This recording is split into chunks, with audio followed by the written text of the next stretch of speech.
हाय,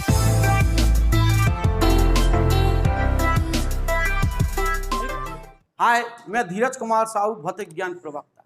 चुंबकीय क्षेत्र में चुंबकीय द्विध्रुव, इसके अंतर्गत सबसे पहले चुंबकीय द्विध्रुव के बारे में जानेंगे। किसके बारे में? चुंबकीय द्विध्रुव क्या होता है? Means magnet dipole. चुंबकीय द्विध्रुव जैसे वैद्युत द्विध्रुव पढ़ा था हमने, दो बराबर परंतु विपरीत आवेश एक दूसरे से कैसी दूरी पर रखे थे? अल्प दूरी पर रखे थे। तो इस प्रकार बनी युक्ति को हम क्या कहते थे?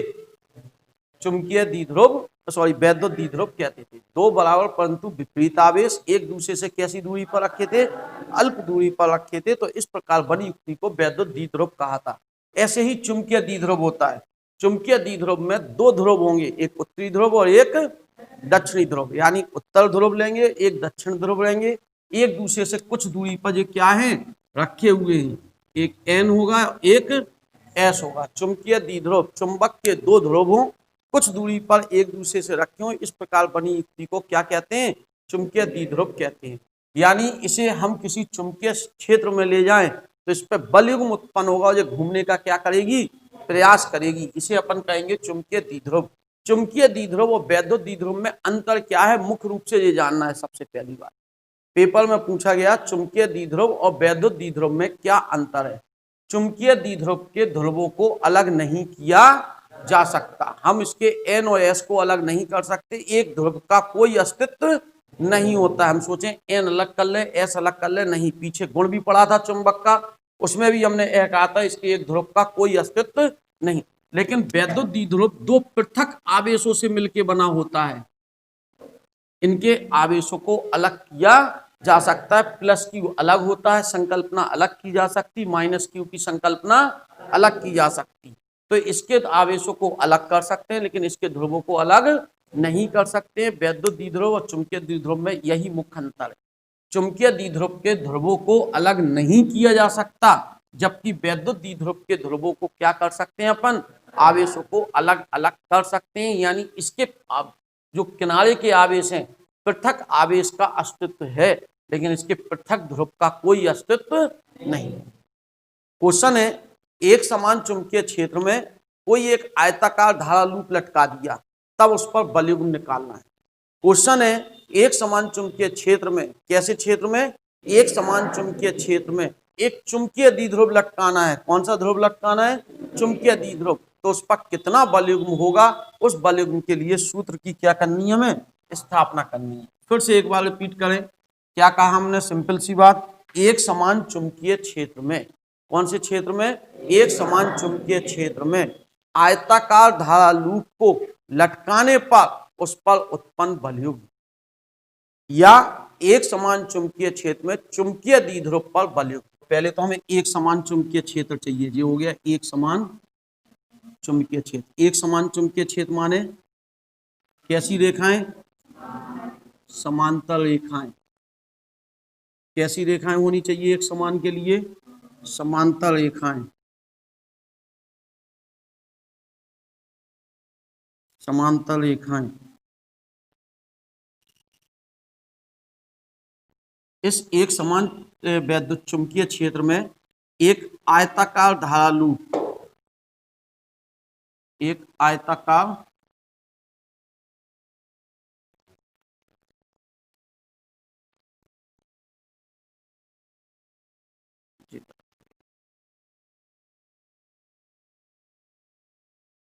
पी क्यू आर एस, इस एक समान चुंबकीय क्षेत्र बी में एक आयताकार धारा loop P Q R S है। इसमें कितने एम्पियर की धारा प्रवाहित हो रही? आई एम्पियर की क्या हो रही है? धारा क्या हो रही है? प्रवाहित हो रही है। चुंबकीय क्षेत्र में इस प्रकार लटकी है कि इसकी अक्ष जो है क्षेत्र के क्या है? लंबवत है।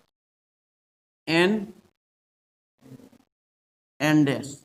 इसकी लंबाई, लंबाई माने पी क्यू बराबर कितनी? पी क्यू बराबर आर एस बराबर कितना है? एल। और क्यू आर बराबर एस पी बराबर कितना है? बी। यानी इसकी लंबाई L है और चौड़ाई कितनी है B है। लंबाई L है और चौड़ाई कितनी है B। फिर से हम इस बात को समझें, एक आयताकार धारा लूप तो ये है, इस पर सही दिख रहा है ना, इसलिए अच्छी है जो कॉपी। P कछु की भी हो, Q अब फिजिक्स की हो गई, RS इसमें कितने एम्पियर की धारा बह रही, I एम्पियर, I एम्पियर। इसकी लंबाई L, चौड़ाई B है। इसकी जो अक्ष है, ये है जो बीच से गुजर रही, जो अक्ष है वो क्षेत्र के लंबवत है, चाहे ये ऐसी हो, लेकिन अक्ष जो है वो क्षेत्र के क्या है, लंबवत है, यानी ये इस तरह से घूमने वाली है। पहले कौन सी भुजा पर बल निकालने वाले हम, PQ भुजा पर बल। फिर कौन सी भुजा पर बल निकालेंगे, RS भुजा पर, फिर QR, फिर RS और फिर SP। यानी इस कुंडली की चारों भुजाओं पे हम क्या निकालेंगे, चुंबकीय बल निकालेंगे। देखते हैं पहले PQ भुजा पर बल। PQ भुजा पर चुंबकीय बल क्या होगा, चुंबकीय बल F1 बराबर, इसमें प्रवाहित धारा I, B माने इसकी चुंबकीय क्षेत्र, जितनी लंबाई हो L, और साइन थीटा माने क्षेत्र, और इसकी धारा के बीच का बल। अब गौर करें जरा, ये थी अपनी PQRS, ये है भुजा PQ, धारा कहाँ को है, क्षेत्र जे है, यह थीटा होता था क्षेत्र और धारा के बीच का कोण। धारा ऊपर को जा रही, क्षेत्र जे लगा हुआ है, तो थीटा का मान कितने अंश होगा, 90। अगर ये ऐसी भी होती कुंडली तो क्षेत्र जो यही है पेन की दिशा में, और धारा कहाँ को ऊपर, तो अभी थीटा का मान कितने अंश होता। अगर यह कुंडली ऐसी होती तो अभी थीटा का मान 90, और अगर ऐसी होती तो थीटा का मान 90। सीधी सी बात, धारा और क्षेत्र एक दूसरे के क्या है, लंबवत है, तो इस भुजा में थीटा का मान क्या होगा, 90 होगा। इसको सॉल्व करने कितना आ जाएगा। अब इसकी दिशा चाहिए हमें, दिशा किस नियम से, दाएं हाथ के नियम से। दाएं हाथ को इस प्रकार फैलावें कि सभी उंगलियां चुंबकीय क्षेत्र की दिशा में, अंगूठा किसकी दिशा में, धारा की दिशा में। बल कहाँ को लग रहा है, हथेली के लंबवत नीचे की ओर आ रहा है, ऊपर को होता है, हथेली ऐसी है तो बल नीचे को लग रहा है, कागज तल की लंबवत कहाँ की ओर, नीचे की ओर। तो बल की जो दिशा है F1 कागज तल के लंबवत नीचे की, फिर से रिपीट करें हम इसको। हमने क्या कहा, पहले बल निकालना, किसी चालक पर बल IBL साइन थीटा। I माने इसमें प्रवाहित, B माने जिस क्षेत्र में रखा, L माने इसकी लंबाई, साइन थीटा 90 हो गया। क्यों 90 हो गया, क्षेत्र और धारा के बीच का कोण कितने अंश है, 90 अंश है। बल तो निकल आया। अब बल की दिशा निकालनी, दाएं हाथ को इस प्रकार फैलावें कि सभी उंगलियां किसकी दिशा में, चुंबकीय क्षेत्र ऐसे में था, अंगूठा किसकी दिशा में, तो बल कहाँ लग रहा है, कागज तल के लंबवत। यही तो दिशा आ रही बल की, कागज तल के लंबवत। अगर ये ऐसी भी होती भुजा तो अभी कागज तल के लंबवत नीचे की, कुंडली चाहे ऐसी होती तो अभी कागज तल के लंबवत नीचे ही। टोटल मिला के इस पर बल कागज तल के लंबवत कहाँ की ओर लग रहा है, नीचे।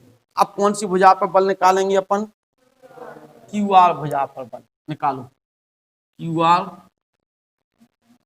भुजा पर चुंबकीय कैसे निकलेगा, F2 बराबर I माने इसमें धारा, B जिस क्षेत्र में रखा, B साइन 0 अंश या IBB साइन 90 अंश।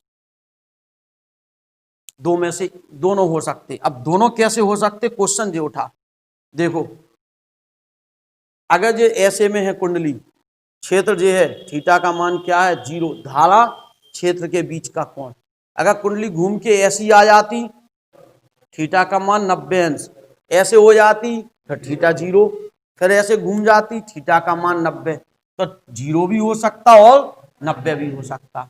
0 कब हो सकता, जब ये कुंडली इस तरह से हो, क्षेत्र जो पेन है हमारा, धारा की दिशा समान। अगर यह कुंडली इसी तल में घूम जाती, का अक्ष के पहिता तो घूमना है ऐसे, जब घूम के ऐसी आ जाती तो थीटा का मान कितने अंश हो जाता, 90।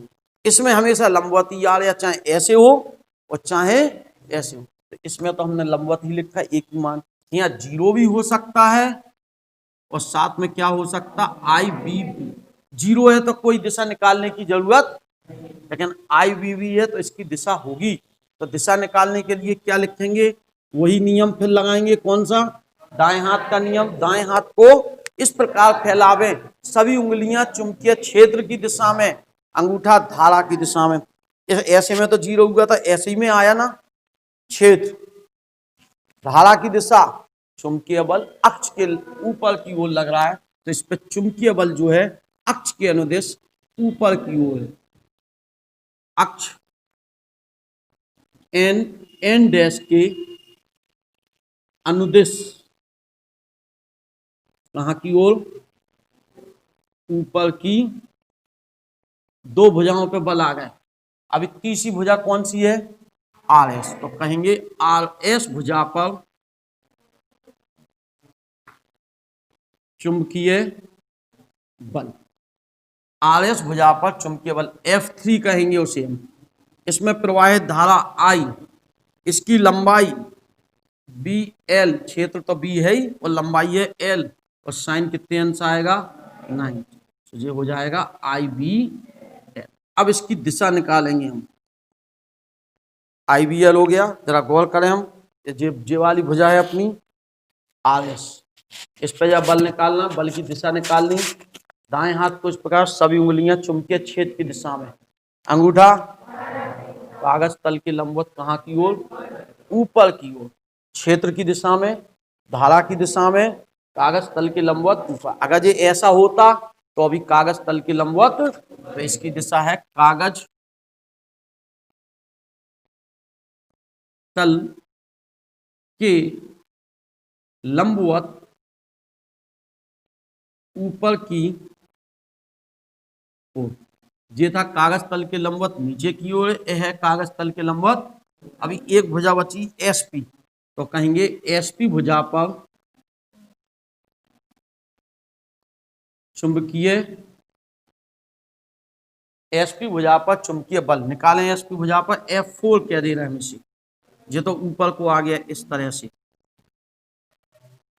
F4 निकालें, आई बी बी साइन 0 होगा या आई बी बी साइन 90 होगा, यानी आई बी 0 होगा तो कोई दिशा नहीं होगी, क्यों ऐसा होगा तो थीटा का मान 0, लेकिन ऐसे में लंबवत कुंडली घूम रही ना, तो दो दिशाएं बन रही हमारे पास, तो जब ये होगा तो इसकी दिशा भी होगी। चलिए दिशा लिखें इसकी। दाएं हाथ को इस प्रकार फैलावें, सभी उंगलियां क्षेत्र की दिशा में, अंगूठा किसकी दिशा में, धारा, धारा ये है धारा की दिशा। तो अक्ष एन डैश के अनुदिश नीचे की ओर। ये शब्द आ रहा है, क्या कह रहा है, अरे आ गया यार, कोई दिक्कत नहीं। अक्ष एन डैश के अनुदिश कहाँ की ओर, नीचे की ओर। बहुत है अभी डेरिवेशन भी, ठीक है। बल निकल आए। अब क्या देख रहे हैं हम इसमें, बल में दो बल, तो ये वाला बल लगा इधर की ओर नीचे को F4।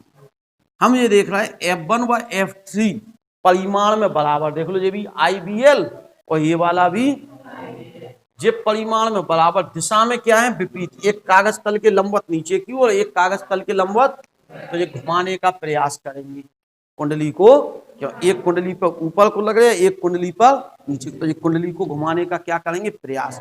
जबकि ये वाले बल संतुलित में चले जाएंगे, क्यों, ऊपर को और नीचे को। ऐसे समझे जरा, ये कुंडली थी, इस पे बल लग रहा है ऊपर को, इस पे बल नीचे, क्या ये कुंडली को घुमाएंगे, आंसर नहीं घुमाएंगे। क्यों, यह दोनों परिमाण में बराबर, दिशा में विपरीत, क्रिया रेखा एक ही है इसकी, अक्ष के अनुदिश, जो ऊपर को, जो अक्ष के अनुदिश। तो यह दोनों बल घुमाने का प्रयास नहीं करेंगे, यह दोनों बल एक दूसरे को क्या कर देंगे, संतुलित। तो क्या लिखेंगे हम इसके बाद, F2 व F4 F2 व परिमाण में बराबर दिशा में विपरीत क्रिया रेखा एक ही होने के कारण यह कुंडली को घुमाने का प्रयास नहीं करते हैं, बल्कि ये एक दूसरे को क्या कर देते हैं, संतुलित। यह वाला बल ऊपर को लगा, एक बल नीचे को लगा, चाहे कोई सी स्थिति में हो, ऊपर और नीचे, तो ऐसी स्थिति में यह कुंडली को घुमाने का प्रयास नहीं। जबकि F2 F1 नीचे को, F1 नीचे को और F3 ऊपर को, तो ये कुंडली को घुमाने का क्या करेंगे, प्रयास, क्योंकि इनकी क्रिया रेखा क्या है, अलग अलग। तो क्या कहेंगे हम यहाँ पर, F3 F1 व F3 कुंडली को क्या करते हैं, घुमाने का प्रयास करते हैं। अतः प्रत्यानयन बल युग्म कैसे निकालेंगे, प्रत्यानयन बल युग्म, तो बराबर F1 या F3 और इनके बीच की लंब दूरी। ध्यान रखेंगे बल युग्म निकालने का सीधा सा फार्मूला है, दो बराबर परंतु विपरीत बल जिनकी क्रिया रेखा अलग अलग होती है, उन दोनों में से एक बल, उन दोनों में से एक बल और दोनों बलों के बीच की लंब दूरी। हमें घुमाने के लिए एक बल ये लगा, एक बल इधर को लगा, तो इनके बीच की लंब दूरी इसकी चौड़ाई होगी, सीधी सी बात। एक बल यह लगा, एक बल नीचे को लगा, तो इसकी चौड़ाई तो है इनके बीच की लंब दूरी। लेकिन जब एक कुंडली की अक्ष के, इस कुंडली की अक्ष क्षेत्र के क्या हो, लंबवत हो, कुंडली की अक्ष क्षेत्र के लंब, तो हम यहाँ पर लंब दूरी इसकी चौड़ाई लिख दें b, डेरिवेशन खत्म, F1 F2 का मान रख दें। लेकिन थोड़ा सा हमने इस डेरिवेशन को बढ़ा लिया। अगर डेरिवेशन में कह देता वो सवाल में कि कुंडली इस प्रकार रखी है, इसकी जो अक्ष है, ये अक्ष क्षेत्र से थीटा कोण पर रखी है। अभी तो कुंडली ऐसी रखी थी, हमने बलों की दिशा निकालने के लिए सुविधाजनक था, तो हमने बल निकाल लिए, ये पता कर लिया केवल दो ही बल भुजा पर इसे घुमाने का क्या कर रहा है। अब ये कुंडली ऐसी नहीं लटकी, और कुंडली लटकी है कुछ क्षेत्र से थीटा पर, तो लंब दूरी कितनी होगी, एक बल इस पर लग रहा, एक बल इस पर ऊपर को, लंब दूरी ये वाली होगी तिरछी। अब ये नहीं होगी लंब दूरी, अगर ऐसे में है तो लंब दूरी दोनों बलों के बीच की दूरी यह है। लेकिन अगर कुंडली ऐसी घूम जाती है, इस पे बल नीचे को लग रहा, इस भुजा पे बल, तो इनके बीच की लंब दूरी ये आएगी। तो हम चित्र में बनाते हैं, क्या बनेगा, यदि कुंडली की अक्ष बी से कितने कोण पर हो, थीटा कोण पर हो, तो थीटा कोण पर हो तो क्षेत्र तो यही है, ठीक है। कुंडली ऐसी हो गई इस तरह से, एन एंड एस, इस पर बल कहां को लग रहा है, नीचे की ओर, इस पर बल कहां को लग रहा है, इस भुजा पर ऊपर की ओर, तो इनके बीच की लंब दूरी हमें क्या होगी, निकालनी होगी। यह कोण थीटा है तो ये कोण भी, तो इनके बीच की जो लंब दूरी आएगी, इसको हम बनाए, इस तरह से बना ले रहे हो, अक्ष से काटती हुई जाती है, ये होगी लंब, ये थीटा है तो ये कितना आएगा, ये था बी चौड़ाई, तो ये कितना आएगा बी साइन, तो लंब दूरी ये मानी जाएगी, क्यों जे इस तरह नीचे को लग रहा, इस वाले पे ये कहाँ को लग रहा, या तो यहाँ से यहाँ तक की निकालो या ये निकालो, एक ही बात। फिर से रिपीट करें इस बात को, चित्र को हम फिर से बनाते हैं, देखना ध्यान से क्या कहा हमने।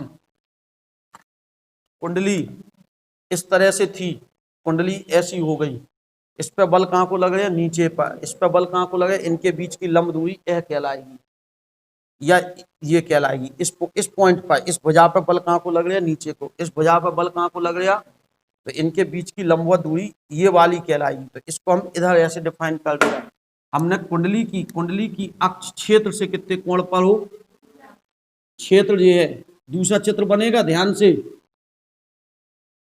क्षेत्र, कुंडली की अक्ष, कुंडली इस तरह से हो गई, क्या नाम था इसे, क्यू आर, पूरा नहीं बना रहे, तो ऐसी स्थिति में इस पे बल तो लग रहा था नीचे को, F1 इस भुजा पे बल लग रहा था नीचे की ओर, और इस भुजा पे बल लग रहा था, तो इनके बीच की लंब दूरी जो होगी ये इसकी क्या है, अक्ष एन एन डैश। ये कोण कितना है, थीटा, तो ये कोण कितना होगा, ये होगी लंब दूरी। यह पूरी लंबाई थी बी, क्यू आर बराबर क्या था, बी, तो ये बनेगा बी, तो लंब दूरी ये लिखी जाएगी। तो बलयुग्म क्या हो गया, टॉ बराबर F1 या F3 इंटू लंब दूरी क्या हो गई, बी साइन थीटा। मान रखो इसका मान, टॉ बराबर F1 का मान IBL इंटू बी, तो टॉ बराबर क्या हो गया, IBA लंबाई गुणे चौड़ाई कुंडली का क्षेत्रफल साइन थीटा। यदि फेरों की संख्या कितनी हो, n हो, तो टॉ बराबर NIAB साइन थीटा हो जाएगा। बहुत ध्यान से कुछ डेरिवेशन करने की जरूरत है।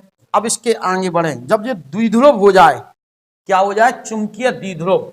इस चित्र को अब हम हटा दे रहे हैं यहां से, जिसकी हमें जरूरत नहीं। अगर यह क्या हो जाए, चुंबकीय द्विध्रुव, तो हम इसको टॉ बराबर MB साइन थीटा भी लिख सकते हैं, जहां M बराबर NIA कहा। अब NIA क्या है, चुंबकीय, ये है चुंबकीय द्विध्रुव आघूर्ण। ये कहां से आ गया एकदम, अरे पीछे याद करो, टॉ बराबर PE साइन थीटा पढ़ा हमने, वैद्युत द्विध्रुव। वहां वैद्युत द्विध्रुव के कारण वैद्युत द्विध्रुव आघूर्ण था, ये था वैद्युत द्विध्रुव, ये था वैद्युत क्षेत्र, और ये साइन, बिल्कुल वैसा ही सूत्र बन गया जी। इतने की जगह हमने M लिख दिया, यानी यह था वैद्युत द्विध्रुव आघूर्ण, तो ये होना चाहिए चुंबकीय द्विध्रुव आघूर्ण। यहाँ चुंबकीय क्षेत्र आया था, यहाँ वैद्युत क्षेत्र आया था, थीटा क्षेत्र से थीटा कोण पर, यहाँ भी क्षेत्र से। तो पीछे हमने जब वैद्युत द्विध्रुव वाली डेरिवेशन से इसकी तुलना की, तो हमें ऐसा दिखाई दिया, इतनी चीज जो है वो M के बराबर लिख दी, इसे हम कहते हैं चुंबकीय द्विध्रुव आघूर्ण। चुंबकीय द्विध्रुव आघूर्ण। यदि हम कहें थीटा बराबर कितने अंश हो, थीटा क्या है, कुंडली की अक्ष और क्षेत्र के बीच का कोण। सवालों में देगा कुंडली का तल, इसका कोण दे देता, तो जी हम 90 में से घटा के निकाल, सवाल देगा वो हमें, सवाल में कहेगा कुंडली का तल क्षेत्र से 60 अंश पे है। जब तल 60 अंश पे है तो अक्ष कितने पे होगी, 30 पर। तल 60 पे है तो जे वाला 30, ये तो 90 है ही।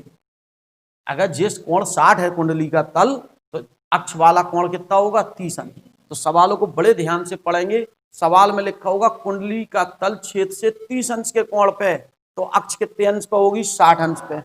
अगर सवाल में ये कहा कुंडली की अक्ष क्षेत्र से 30 अंश के कोण पे, तो थीटा का 30 ही है। फिर बच्चे कहते हैं कभी 90 में से घटा देते हैं, कभी नहीं घटाते। आप सवाल को पढ़ो, सवाल में कह रहा है कुंडली का तल क्षेत्र से 30 अंश पर है, तो अक्ष कितने पे होगी, ये दिया उसने कोण 30 अंश पे तल, हमें तो ये कोण चाहिए, तो 60 होगी। लेकिन अगर वो कहता कुंडली की अक्ष क्षेत्र से 30 अंश के कोण पर है, तो फिर तो यही दिया ना हमें। तो सवालों को बड़े ध्यान से पढ़ेंगे। कुंडली की तल लिखा होगा तो 90 में से घटा के अक्ष के साथ कोण पता चले। हमने जहां थीटा क्या है, कुंडली की अक्ष और क्षेत्र के बीच का, कुंडली की अक्ष व क्षेत्र के बीच का कोण है, और यह कोण 90 अंश हो तो टॉ मैक्स बन जाएगा। टॉ मैक्स बराबर M बराबर क्या हो जाएगा, टॉ मैक्स अपॉन बी। बी बराबर 1 टेस्ला, तो M बराबर क्या हो गया, क्या लिख सकते हैं हम परिभाषा चुंबकीय द्विध्रुव आघूर्ण की। यदि एक कोई कुंडली चुंबकीय द्विध्रुव एक समान चुंबकीय क्षेत्र कितने टेस्ला के, 1 टेस्ला के एक समान चुंबकीय क्षेत्र में रखा हो, तो उस पर लगने वाला अधिकतम बलयुग्म ही चुंबकीय द्विध्रुव आघूर्ण कहलाता है। फिर से रिपीट करें, हमने क्या कहा, चुंबकीय द्विध्रुव आघूर्ण। यदि कोई चुंबकीय द्विध्रुव, यदि कोई चुंबकीय द्विध्रुव 1 टेस्ला के एक समान चुंबकीय क्षेत्र में इस प्रकार रखा हो कि उस पर लगने वाला अधिकतम बलयुग्म हो, लगने वाला बल युग्म क्या हो, अधिकतम, तो वही बल युग्म ही चुंबकीय द्विध्रुव आघूर्ण कहलाता है। एक टेस्ला के एक समान चुंबकीय क्षेत्र में कोई चुंबकीय द्विध्रुव इस प्रकार रखा हो तो उस पर लगने वाला अधिकतम बल युग्म ही चुंबकीय द्विध्रुव आघूर्ण कहलाता है। चुंबकीय द्विध्रुव आघूर्ण का मात्रक चाहते हैं, चलो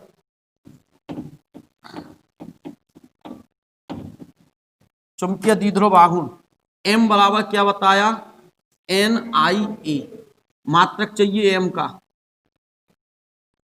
फेरों की संख्या का कोई मात्रक नहीं, एम्पियर का I का मात्रक एम्पियर और क्षेत्रफल का मात्रक मीटर स्क्वायर, तो इसका मात्रक एम्पियर मीटर स्क्वायर। विमा निकालें हम A L पावर, तो इसकी विमा AL पावर 2 होती है। एक बार हम फिर से रिपीट कर दें, पूरी दिमाग में अपने इसकी थ्योरी को कर लें। क्या क्या लिखना है, एक आयताकार धारा लूप PQRS I एम्पियर की धारा प्रवाहित हो रही, लंबाई L, चौड़ाई B, क्षेत्र में इस प्रकार रखी है कि इसकी अक्ष जो है, इसकी अक्ष क्षेत्र से कितने 90 अंश के कोण पर, पहले क्षेत्र से कितने अंश के कोण पर है 90। तो पहले हम एक भुजा पर बल निकालेंगे, इस पर IBL sin 90 आएगा। दिशा निकालेंगे क्षेत्र की दिशा में, धारा की दिशा में, कागज तल के लंबवत, चाहे ऐसी हो और चाहे ऐसी हो, क्षेत्र कागज तल के लंबवत, बल कहाँ को आ रहा है, नीचे की। अब इस भुजा पर बल निकालेंगे, IBB ऐसे में है तो थीटा का मान 0, क्षेत्र भी यहीं को, धारा भी यहीं को, या ऐसे में है तो थीटा का मान लंबवत, इस पर 0 भी हो सकता बल, और IBB अगर 0 है तो दिशा नहीं निकाली, लेकिन IBB है तो दिशा कैसे निकलेगी, दाएं हाथ को इस प्रकार फैलावें, सभी उंगलियां क्षेत्र की दिशा में, अंगूठा धारा की दिशा में, अक्ष के अनुदेश ऊपर की ओर, इस पर बल अक्ष के लंबवत, कागज तल के लंबवत, इस पर बल अक्ष के अनुदिश नीचे की। यह दोनों बल परिमाण में बराबर, दिशा में विपरीत, इसलिए और एक ही अक्ष पर होने के कारण यह कुंडली को घुमाने में कोई सहायता प्रदान, तो F2 और F4 तो निरस्त हो गए, जबकि F1 कागज तल के लंबवत, F2 कागज तल के लंबवत ये कुंडली को घुमाने का प्रयास करेंगे, अतः इनके कारण क्या उत्पन्न होगा, बल युग्म। तो बल युग्म कैसे निकालते, बल युग्म का सूत्र, एक बल, दोनों में से कोई सा एक बल, दोनों बलों के बीच की लंब दूरी। अब हमने कहा एक और क्लियर कर ले, लंबवत ना हो कि अगर अक्ष से कितने कोण पर होता, थीटा कोण पर, जब थीटा कोण पर होता तो लंब दूरी यह आती दोनों की, तो ये लंब दूरी आएगी, ये थी V, ये आएगी B साइन थीटा, सो B साइन थीटा आ गया, लंब दूरी B sine theta, L into B को A कहते, कुंडली का क्षेत्रफल, कुंडली में फेरों की संख्या N है, तो NIA B sine theta, NIA को क्या कहते हैं, M को कहते हैं चुंबकीय द्विध्रुव आघूर्ण। लंबवत है तो यह सूत्र M बराबर टॉमेक्स अपॉन B। यदि कोई कुंडली एक टेस्ला के एक समान चुंबकीय क्षेत्र में इस प्रकार रखी हो कि उस पर लगने वाला अधिकतम बल युग्म उत्पन्न हो, तो यह अधिकतम बल युग्म ही चुंबकीय द्विध्रुव आघूर्ण, मात्रक एम्पियर मीटर स्क्वायर विमर्शन। ये डेरिवेशन बड़ी जरूर है, लेकिन आराम से कर सकते हो बिना रटे।